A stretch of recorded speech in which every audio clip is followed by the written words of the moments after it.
Krishna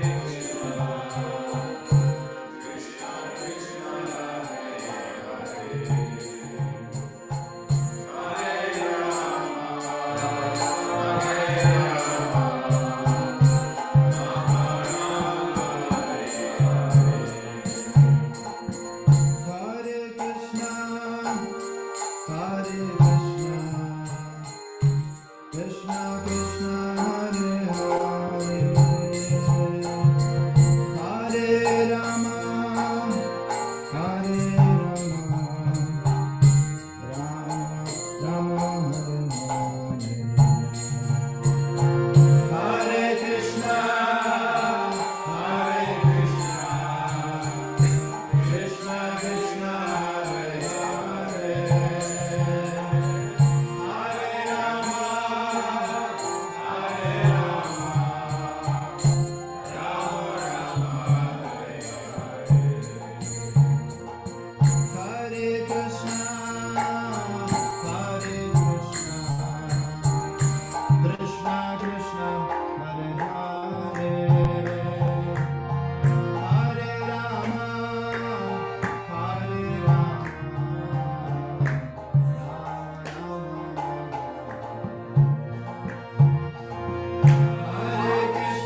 Rajacharya Ashto Tirthadashi Srimad A.C. Bhakti Vedanta Swami Raj Prabhupada Ki Jai Ananta Koti Vaishnavrinda Ki Jai Namacharya Srila Haridas Thakur Ki Jai Prem Se Kaho Shri Krishna Chaitanya Prabhu Nityananda Shri Advaita Gadadhar Shiva Sadi Gaur Bhaktivinoda Ki Jai Sri Sri Radha Krishna Gopinath Sham Kund Radha Kund Ki Govardhan Ki Jai Vrindavan Dham Ki Jai Navadip Dham Ki Jai Jagannath Puri Ki Jai Ganga Mai Ki Jai Jamuna Mai Ki Jai Tulsi Devi Ki Jai Bhakti Devi Ki Jai Samaveta Bhakta Vrinda Ki Jai. All glories to the assembled devotees. All glories to the assembled devotees. All glories to the assembled devotees. Gaur Premanande. Hari Hari Bol. Thank you so much, Maharaj, and thank you to Advaita Acharya Prabhu and band, and welcome everyone to Srimad Bhagavatam class with His Holiness Jayadvaita Swami. It is Friday, July 7th, 2023.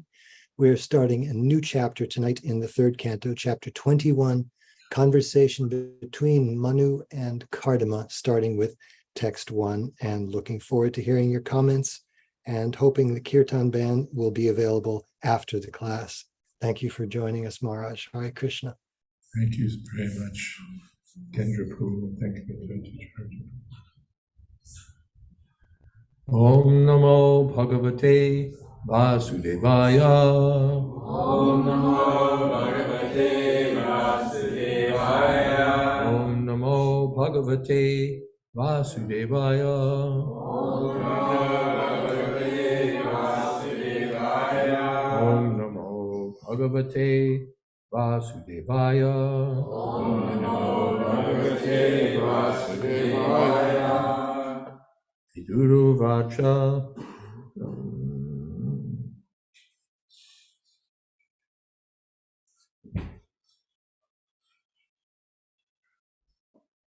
Swayam Bhuvasya Chamanor Vangsha Padamasammataha Katyatam Bhagavan Yatra Maitune Dadhire Prajaha.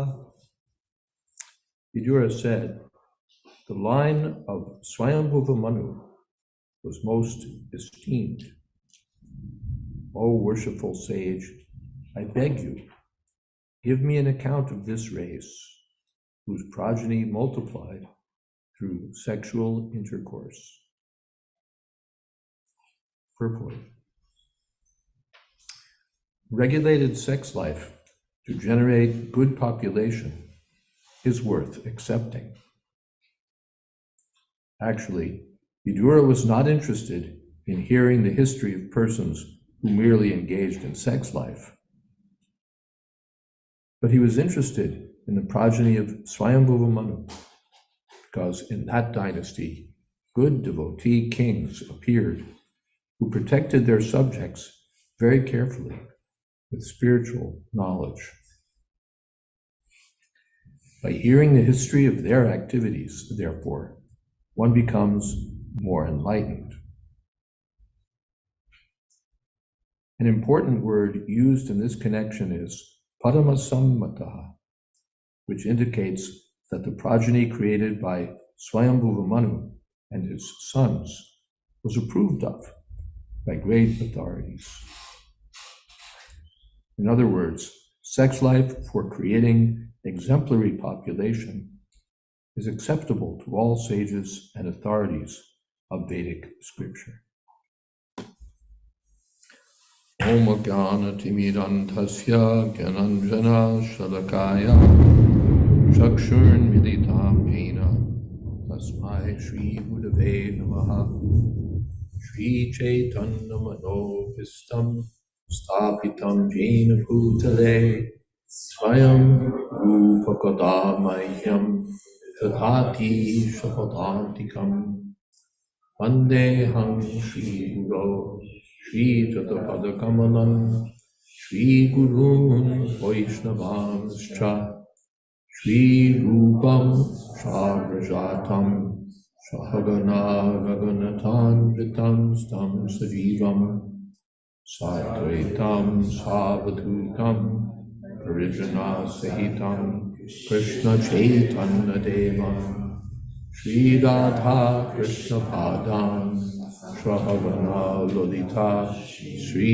Vishakam Vitamscha He Krishna Karuna Sindho Deenabandho Jagatpate Gopesha Gopika Kanta Radha Kanta Namostute Tapta Kanchana Gaurangi Radhe Vrindavaneshwari Vrishabhanu Sute Devi Pranamami Hori Priye Vanchakolpatarubhyascha Kripa Sindho Devacha Patitanam Pavanebhyo Vaishnavebhyo Namo Namaha Shri Krishna Chaitanya Prabhu Nityananda Shri Advaita Gadadhar Shri Vashali Gaur Bhaktavrinda Hare Krishna Krishna Krishna, Hare Hare, Hare Rama, Rama Rama, Hare Hare. Swayambhuvasya Chamanor Vanksha Padamasammataha Katyatam Bhagavan Yatra Maitunen Adhire Prajaha Vamsha Padamasammataha. Sammataha means approved. The Parama Sattama is the line of Swayambhuva Manu is most esteemed, highly approved, and therefore, Katyatam, please describe this dynasty, Yatra Maitunena Edhire Prajaha, which expanded through sexual intercourse. Prabhupada, the incident is famous, how Srila Prabhupada visited some prosperous life member's house, and along with some other devotees, and the man was introducing, this is my wife, this is my son, this is my son's wife, this is my second son, this is my daughter, this is my, and Prabhupada aside commented to the devotees, this is my sex life. So the great souls have no great interest in hearing about sex life. They've given these things up. But here, Maitunena Adhire Praja, please describe this dynasty which was produced by Maitunena, by sex, not by some mystical process. So in the Bhagavad Gita, Dharmaviruddha bhuteshu kamosmi. And Krishna says that sex life, not contrary to religious principles, represents me. Dharmaviruddha bhuteshu kamosmi. Those who've been attending the Zoom class for some time have heard this topic touched upon several times. When Krishna makes this statement, Srila Sridhar Swami comments, Dharmena viruddha svadareshu putrodpadana matra puyogi kamoham iti. That dharma viruddha, not contrary to religious principles, means only for the purpose of producing offspring through one's wife. And Vishwanath Chakravarti Thakur says the same thing. Dharma viruddha svaparyayam putro pati matro payogi. Matra means only. Only for putra pati, for getting children. Svaparyaya, by one's own wife. And Baladev Vijayabhushan says the same thing, except he says patnya, which means the same thing as svaparya. So these are this is the principle, that Bhagavatam also says, Evam Vyavaya Prajaya Naratya, that sex life should be accepted for the sake of getting good children. Naratya, not for sense enjoyment. This is the kind of sex life approved by great authorities.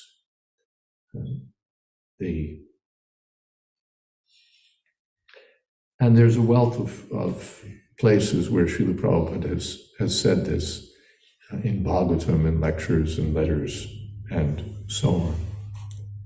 Sometimes we hear it said that Prabhupada had approved more,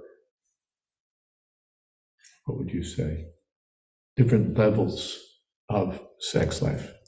Level one is the one just described. A second level would be with your wife, but without other restrictions. And then below that, or let's see, is there another?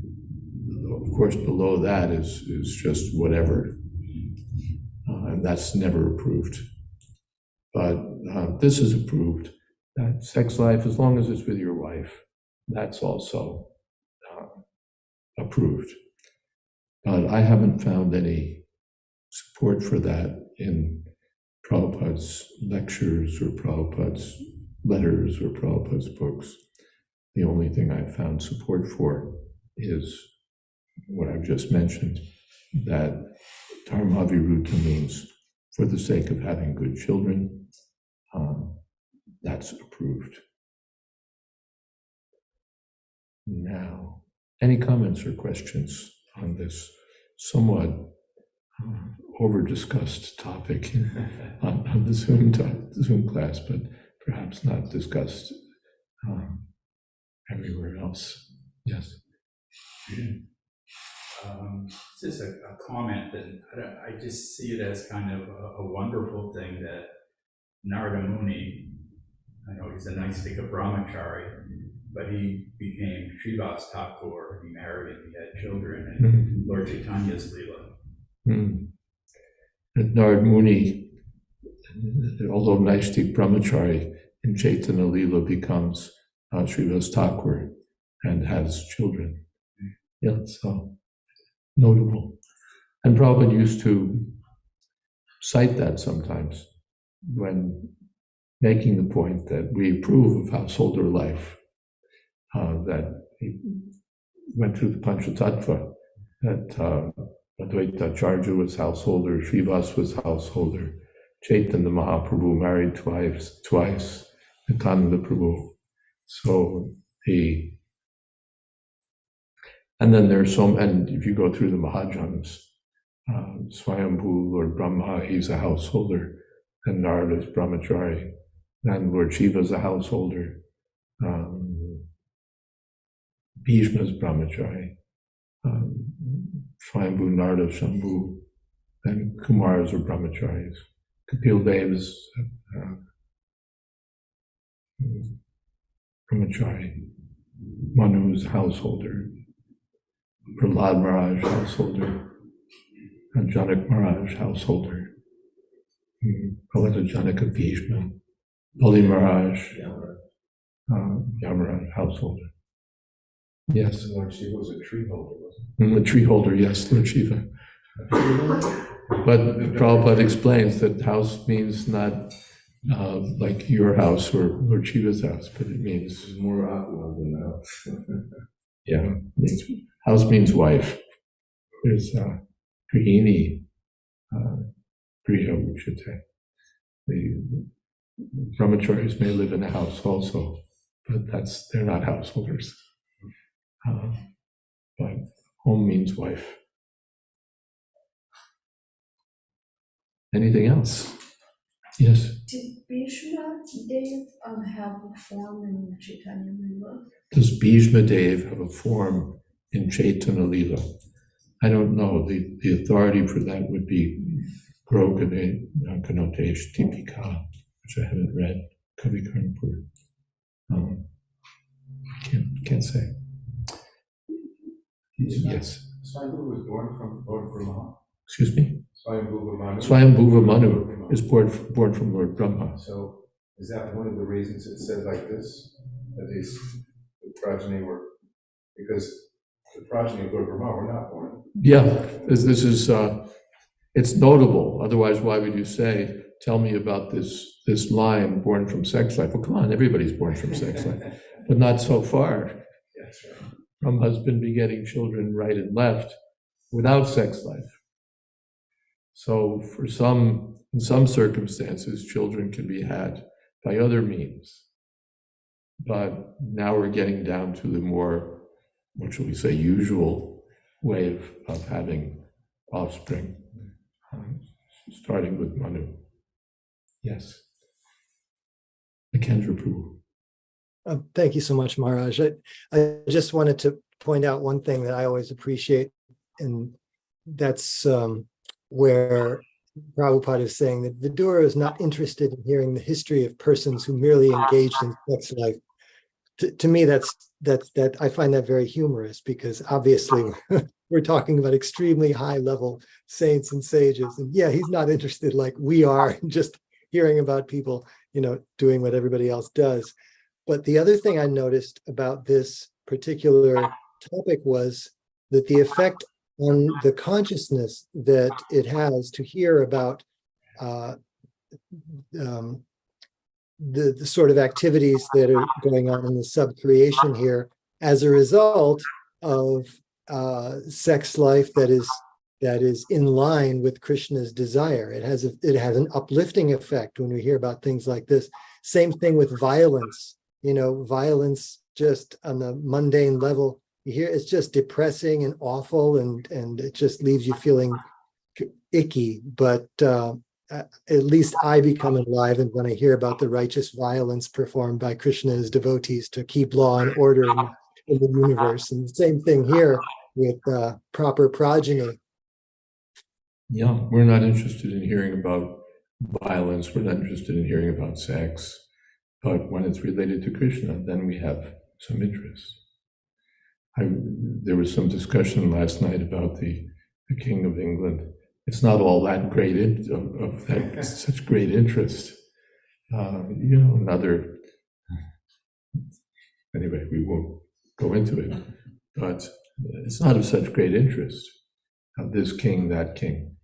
But particularly, the Vidura was interested because of the quality of the children. The quality of the children, and it's understood that by sex accepted according to religious principles, one can get good children. And by sex otherwise, one gets Varna Sankara, Sankaro, Nadakayaiva, and then everything becomes hellish. So it's not aimless that these things are mentioned, but the sex is accepted for getting good children. If the process is good, the result can be good. If the process is not very good, you don't expect a very good result. So therefore, Srila Prabhupada said they were so careful. There was Garbhadan Samskar and all of these things, not just for begetting good children. Even before that, the breeding process, we have this expression, someone has good breeding, and that's taken these days to mean sort of a good prep school education or something like that. But actually it was literal, that they were careful about who got matched up with whom, because we want to have good children. And if the matches are wrongly made, mixing opposite natures and so on, particularly a lower class man and a higher class woman, that's called pratilom, then that's not very good. So they were careful about these things, and because they were careful, they got good offspring. So yeah. Gandhari, the chaste wife of Dhritarashtra, had 100 children, but she was considered dharmic, and she was considered very exemplary, chaste lady. Yeah, Gandhari is on the list of women whose names are recited as chaste. Draupadi, Gandhari. Yes. But that was one child which was divided into 100, wasn't I don't know the process, but she'd have 100 children. it? Isn't that the Prabhupada problem? mentioned that, Yeah, that was arranged by Vyasadeva. But it's all right if Srila Bhakti Siddhanta Saraswati Thakur said, I'm willing to have sex 1,000 times if I can beget good Krishna conscious children. So so approved, sammata. Yes, some approved. I just saw a video of Dr. Charu Maharaj talking about some of his time with Srila Prabhupada. He said at one point, Srila Prabhupada said, if I would have said that you had to follow only 3 regular principles, I would have had thousands more followers. He said, but I cannot compromise. Just like there's 4,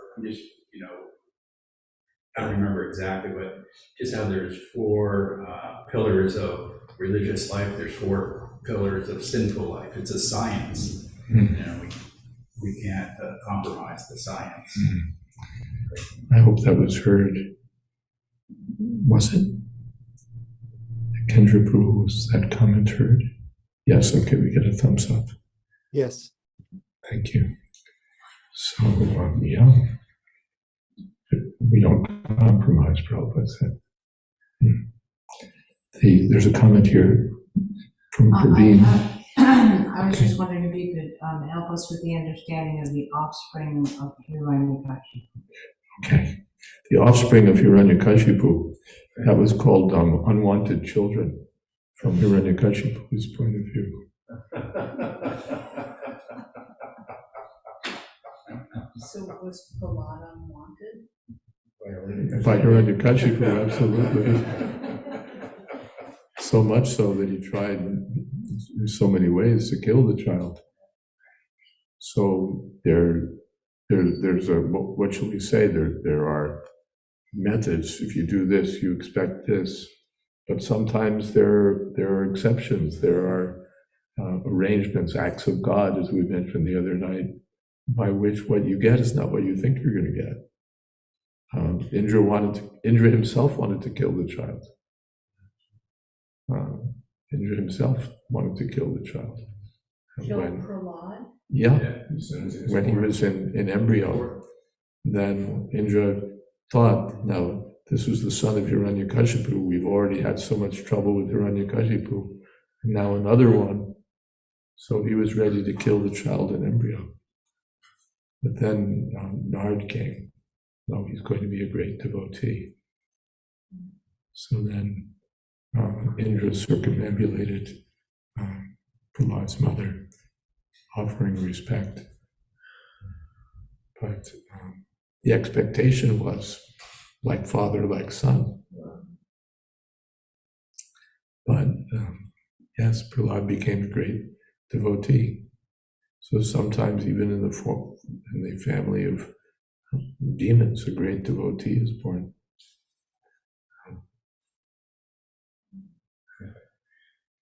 Yes. I'm just reading that section of 7th Canto. Hiranyakashipu, after sending his boy Prahlad off to train, they sent him up in Marka.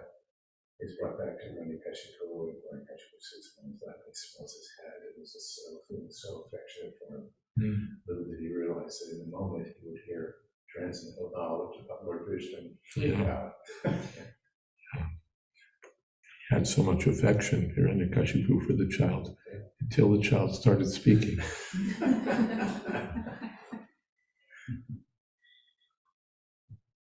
Praveen says, on the banks of Gomati, there's a temple of Manu and Satarupa, Manu's wife. Manu and Satarupa, yes, Manu and Satarupa, in the holy place of Naimisharanya Tirtha. Manu and Satarupa are worshipped there. There was another hand. Oh, it's Mukesh. His hand is Hare Krishna Maharaj. Hare Krishna. Maharaj, like regarding the birth of like progeny, like good good offspring. So, like, is it only because of Garbhadan Sanskar, or is also because of the blessings of devotees, great personalities, where they want um, good progeny to be taken in a particular kula? In particular? Kula Yes. means, yeah.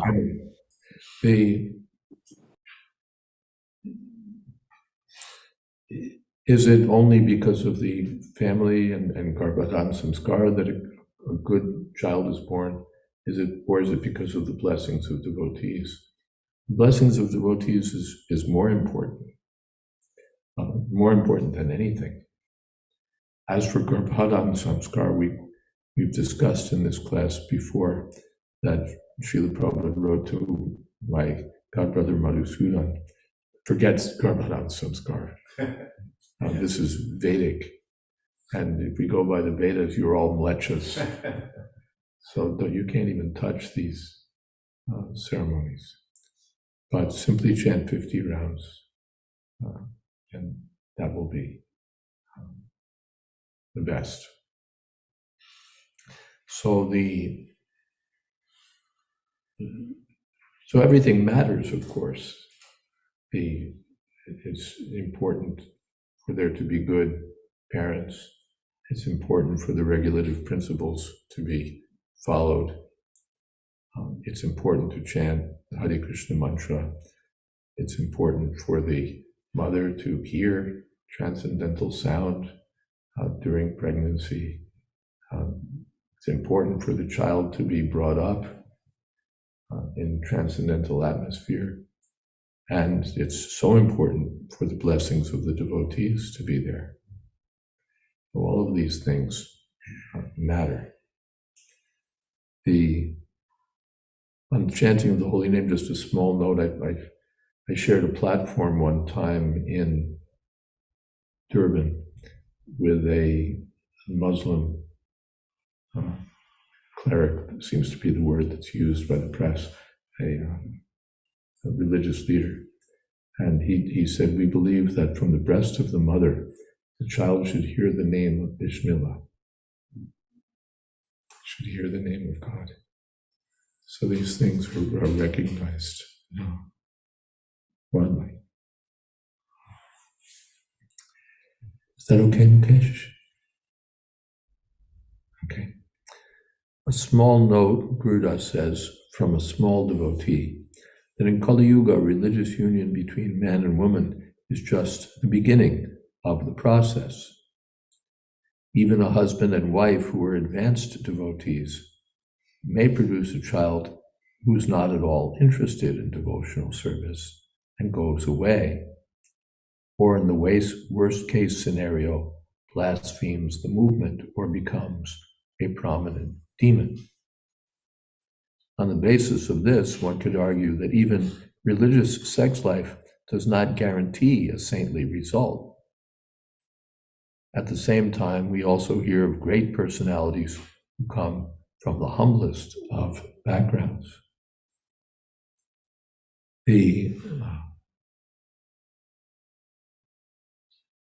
So yes, this is the material world.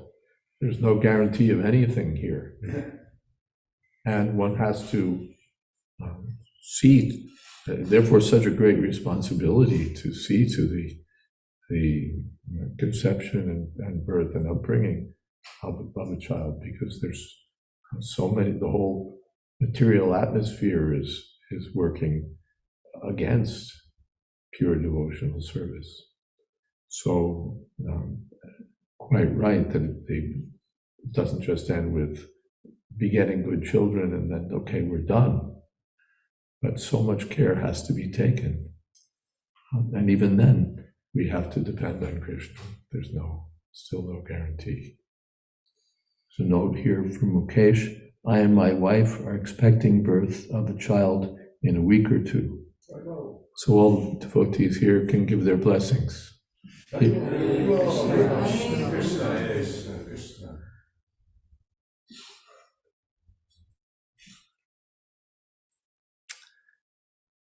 Anything else? Tulsi Priya. Hey Maharaj, please accept my obeisances. I was thinking this idea that, the children don't always turn out the way the parents would hope.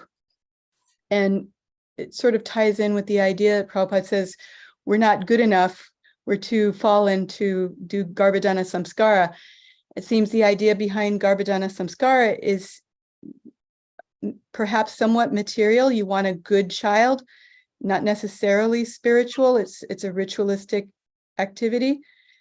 Whereas chanting Hare Krishna 50 rounds, it's meant to purify the parent's consciousness. And whatever happens after that, the parents are presumably still practicing Krishna consciousness. And it doesn't matter so much in one sense that the child turns out good from a material perspective. In other words, we've said before that a bad son is an impetus for spiritual life more so than a good son. And sometimes, in my experience as a childless person observing people with children, I see, parents have children and the children are little and they do things like, they'll offer obeisances spontaneously, or they'll say something that's, spiritually endearing, shows they have some spiritual consciousness. And sometimes I think to myself, let's see what happens in 10 or 12 years, if the child is still going to feel that way, because there's a tendency to take pride, and whatever little thing the child does is seen as a sign that the child is a great devotee, and it doesn't always, evolve that way. But it seems that if we have, that really the real thing is to accept whatever Krishna sends, good child, bad child, and not be overly concerned with how the child externally appears to the rest of the world as a good devotee or not a good devotee. There's a lot of things there. First thing is that Garbhadana Samskar doesn't necessarily imply that the parents have only material objectives. We want to get a child who's a good warrior or a good scholar. The devotees accepted the Garbhadana Samskar for the purpose of having an ideal Krishna conscious child. It doesn't have to be material. And whatever the devotee does is for the sake of Krishna consciousness, including the ordinary ritualistic activities. The same activities performed, sex life itself, performed by the materialist. He has one hope in mind, and the devotee has another hope in mind. So it doesn't have to be the material objective. Again, it depends on the consciousness of the parents. As for the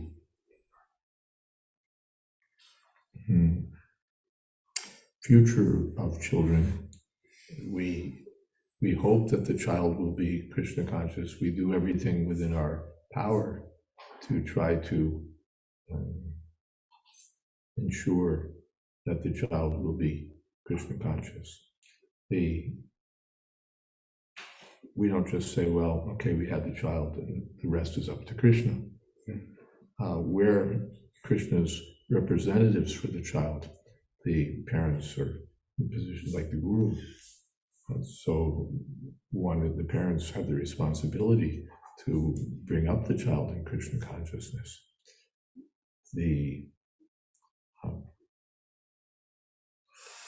Therefore, I'm sometimes critical of what I call dharmic karmi schools, where there's a devotee connection, devotee sponsorship, or what have you. But the objective of the school itself and of the parents themselves is to have nice little karmi children who will be successful materially and spiritually. They'll be dharmic, they'll be, they'll come to the temple, they'll be devotees of Krishna. But, that's secondary. Main thing is that they should be materially successful, and that's why we send them to school. And if it's a dharmic school, that's very nice.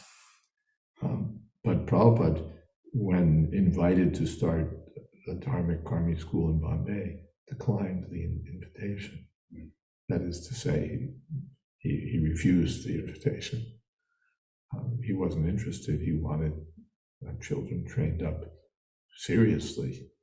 Yes, this is your shot at attaining perfection, getting free from material existence. So we don't want to train children who'll be nice engineers and nice doctors, good lawyers. That's not why we want to have a school. We want to have a school so that they'll get free from birth and death. That was Prabhupada's attitude. Because it's not so easy, even in the Dharmic Karmi school. Such bad association can often be there. I could tell you stories, but I won't.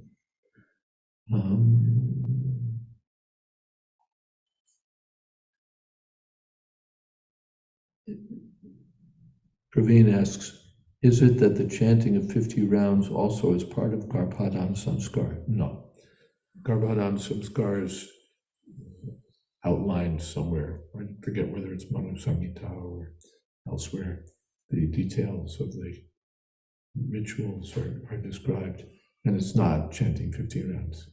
It's a Vedic ritualistic process.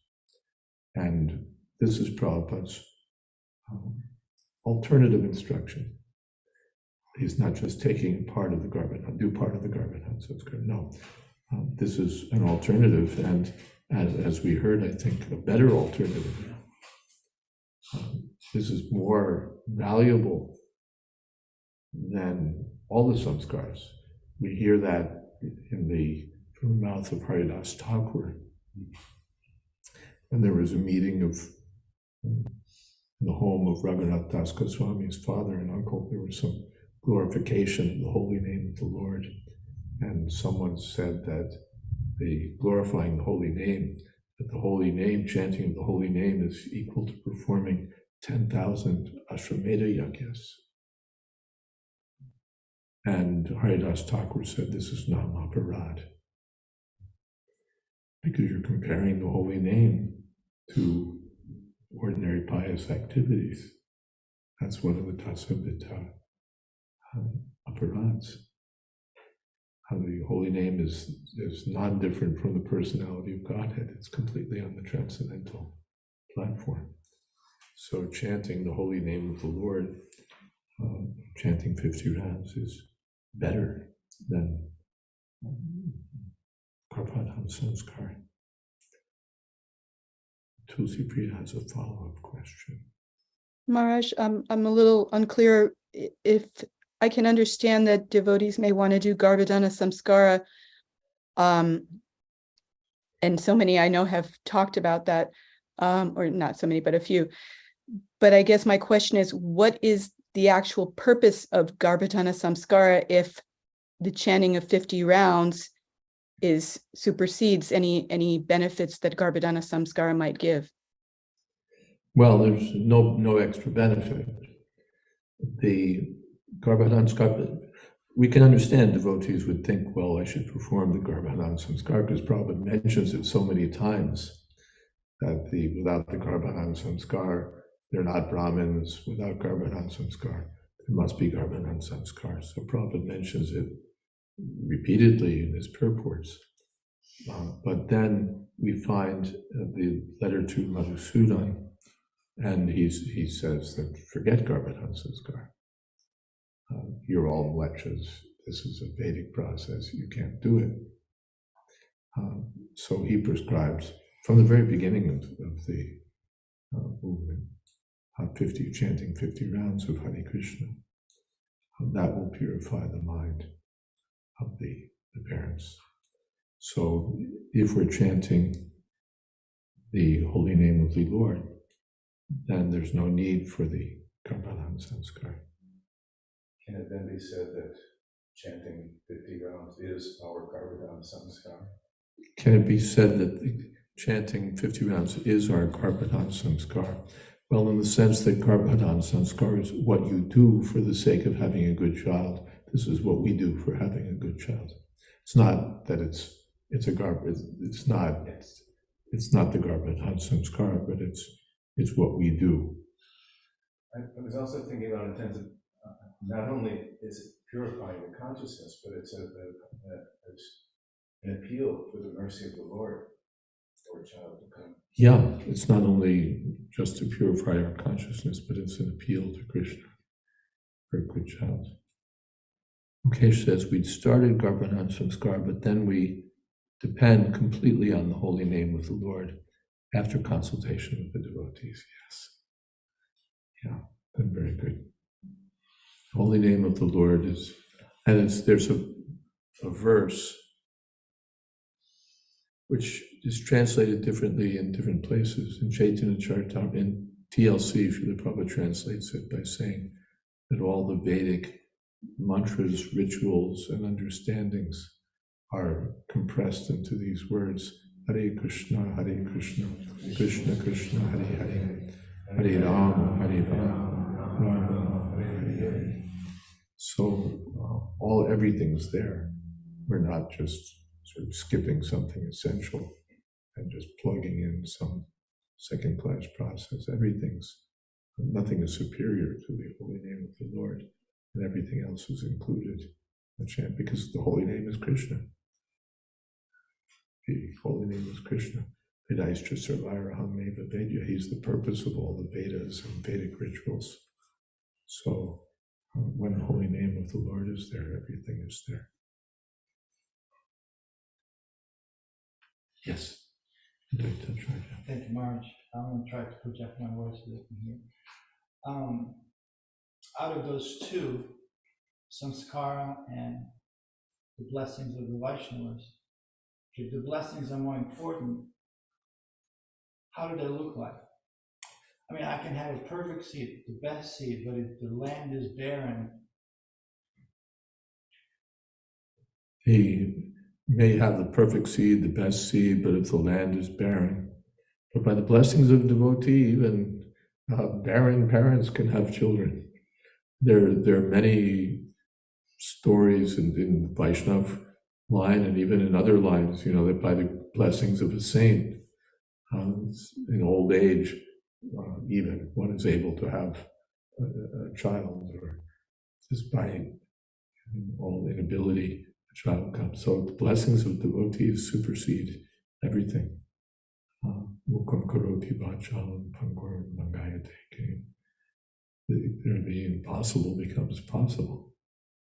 So the blessings of the devotees count far more. And in terms of, as a follow-up, in terms of as upbringing, yes, how do those look like in a community? How does upbringing look like? No, the blessings of the Vaishnavas. How do the blessings of the Vaishnavas, what form do they take in a community? In the process of upbringing. In the process of upbringing. Progeny.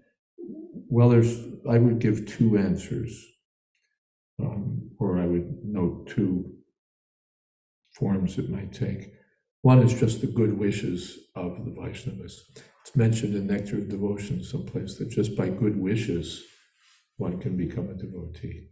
And some examples are given of that. Just by I think Prahlad, in fact, may have been given as an example, just by the good wishes of Narada, he became a great devotee. So, therefore, during initiation ceremonies, Prabhupada would sometimes say, now all Vaishnavas give your blessings. So we don't exactly understand how the mechanics of it work, but the blessings of great souls, the blessings of Vaishnavas count. They count. So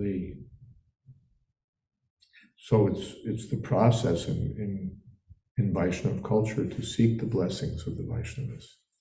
When Kaviraj Goswami was writing Chaitanya Charitamrita, the first thing, get the blessings of the Vaishnavas.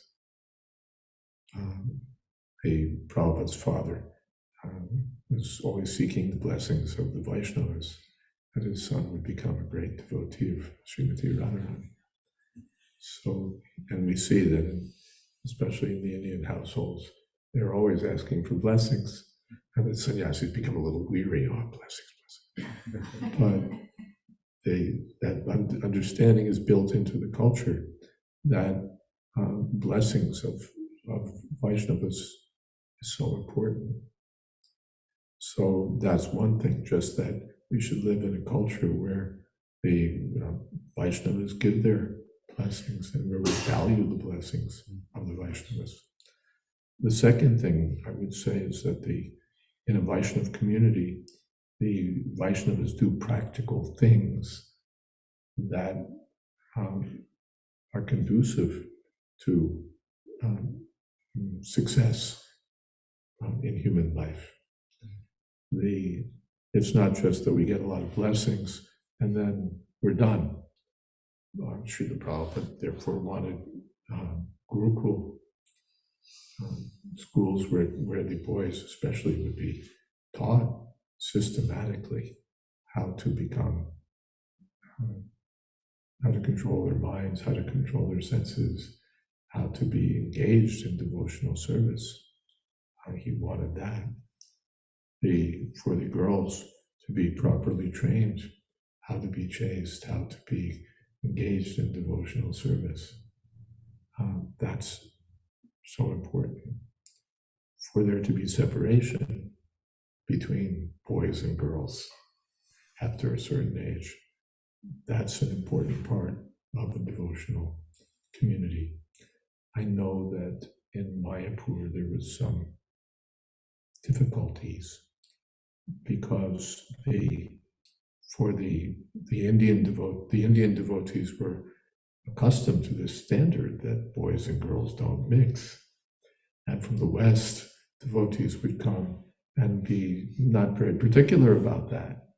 And so there'd be indiscriminate mixing of boys and girls, which is contrary to Vedic culture and not at all conducive for spiritual progress. So if we're in a Krishna conscious community, then we have to work so hard actually to see that there's good association for the children, that they're not spoiled by indiscriminate mixing. That's another problem I have with the Dharmic Karmi schools, that they mix. My book here, I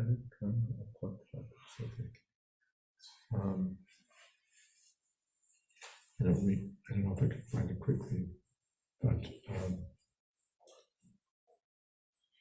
in the Dharmic Karmi schools, typically they mix the boys and the girls even in middle school. And, okay, elementary school, we're not going to quibble about. But once you get to middle school, it's another game entirely.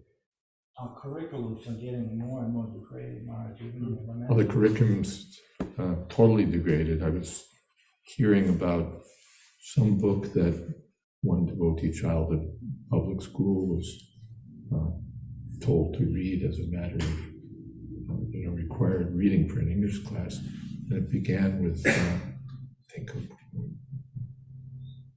some systematic incest. So that kind of, this is the culture that we have.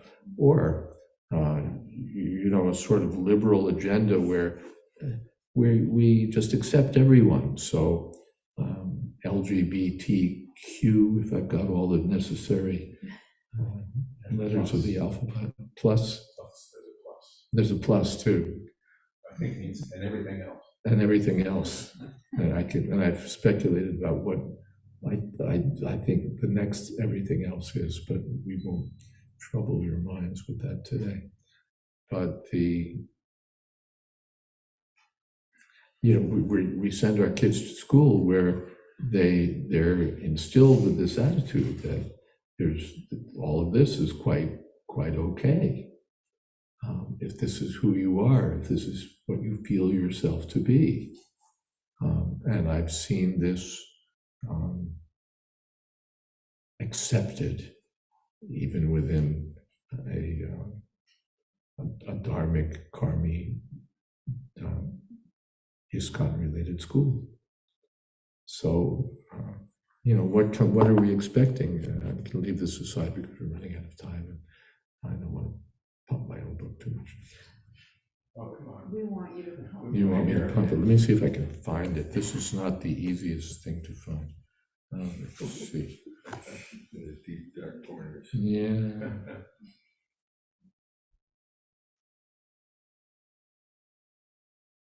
Let's see. Let's see. I know the passage, but I'm not quite sure I know where it is.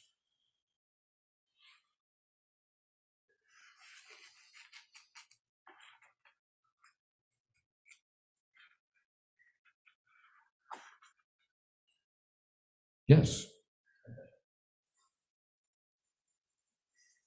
A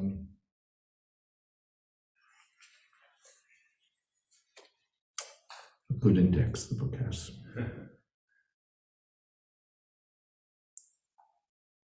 During this time for education, there was no scope for sex.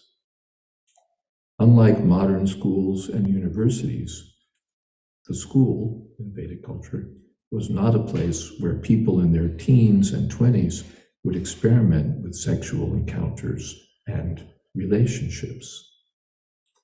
Rather, young people would learn how to master sexual impulses, how to keep the senses under rein rather than let unbridled senses drag them helplessly about. Boys and girls, men and women, were therefore educated separately.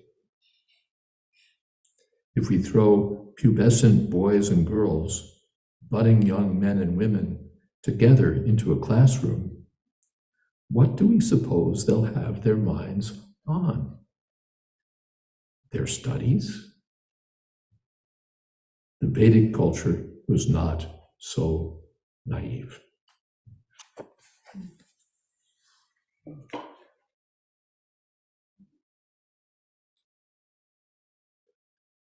Okay. So these are some of the things we need to think about. It's such a great responsibility to raise children in Krishna consciousness. It takes a village. Hmm? It takes a village. It takes a village. It takes, I don't know what it takes now. And especially now you've got the internet, you've got all of that. And then you've got video games, you've got, when I was in Europe last, the devotee was telling me that there was a friend or devotee from, who was a general in the Czech army. And his responsibility was recruitment. And he said that these children who've grown up on video games are unfit for the army. They can't concentrate. They have no, they're just useless. Ironically, because you go up on video games and you're killing terrorists and you're wiping out enemies of freedom and democracy. But after growing up on video games, you're unfit for the army. You can't fight.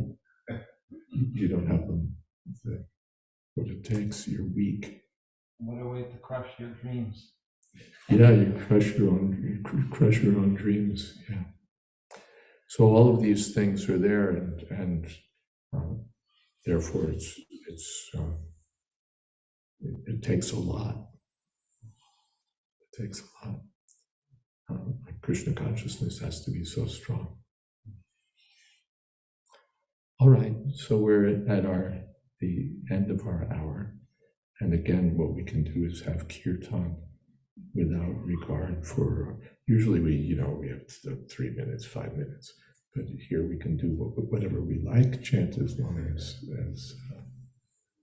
we want, and people can drop off the conference as they will. Thank you all very much. Hare Krishna. All glories to Srimad Bhagavatam.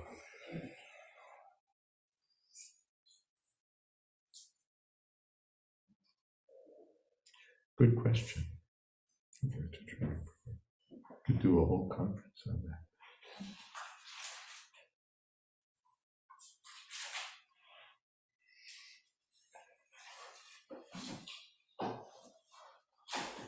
And who's leading kirtan? Come on.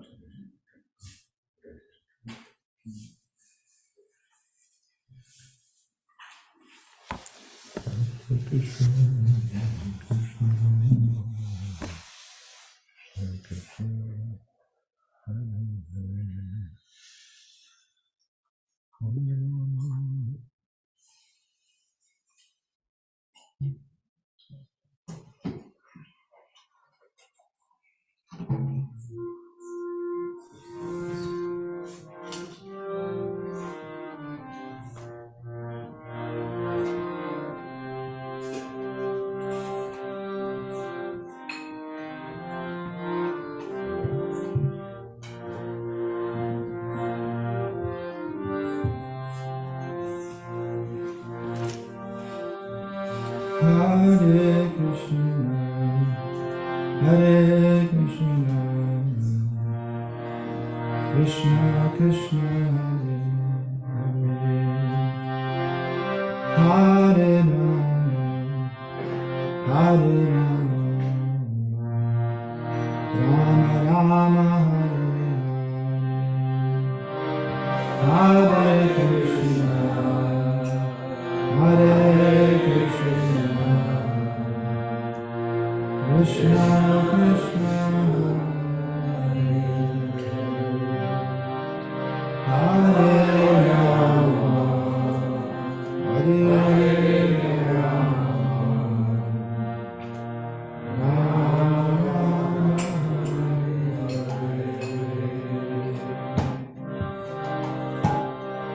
Hare Krishna, Hare Krishna, Krishna Krishna, Hare Hare Rama, Hare Rama, Rama Rama,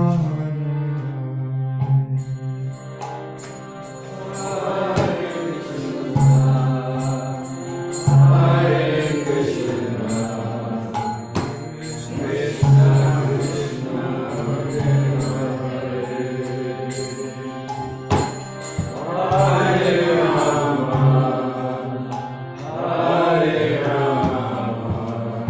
Krishna Krishna,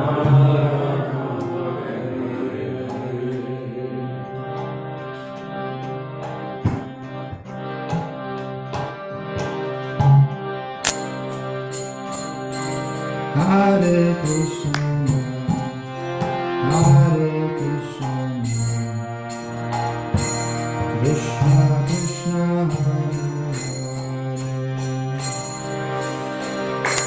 Hare Rama, Hare Rama, Rama Rama,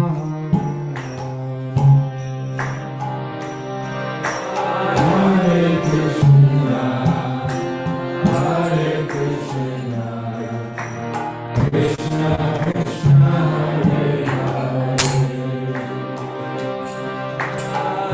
Hare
Krishna, Hare Krishna, Krishna Krishna,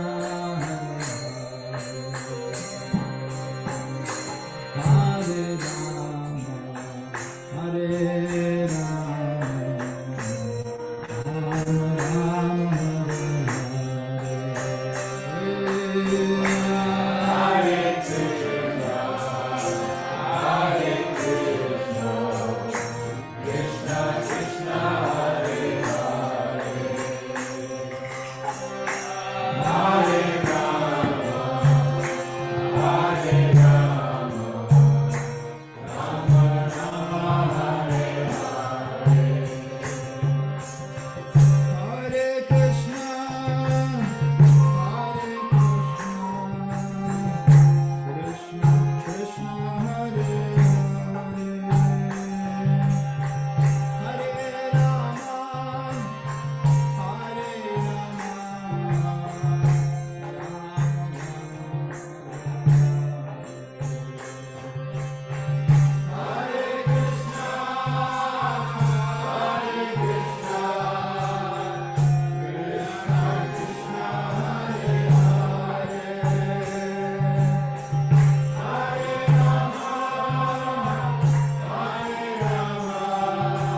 Jayadvaita Swami Srimad A.C. Bhakti Vedanta Swami Raj Prabhupada Ki Jai Ananta Koti Vaishnavrinda Ki Jai Namacharya Srila Haridas Thakur Ki Jai Prem Se Kaho Shri Krishna Chaitanya Prabhu Nityananda Shri Advaita Gadadhar Shiva Shadi Gaur Bhakta Vrinda Ki Jai Sri Sri Radha Krishna Gopinath Sham Kun Radha Kun Giri Govardhan Ki Jai Vrindavan Dham Ki Jai Navadip Dham Ki Jai Jagannath Puri Ki Jai Ganga Mai Ki Jai Jamana Mai Ki Jai Tulsi Devi Ki Jai Bhakti Devi Ki Jai Samaveta Bhakta Vrinda Ki Jai.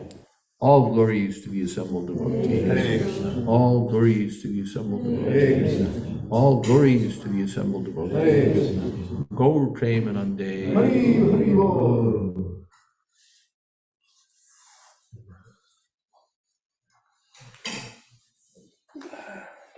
Thank you all very much. Another day completed.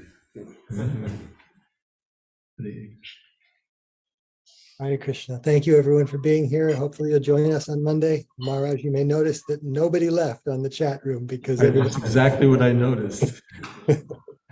Srimad Bhagavatam ki jai, Srila Prabhupada ki jai, Jayadvaita Maharaj ki jai. Gaur Premanande.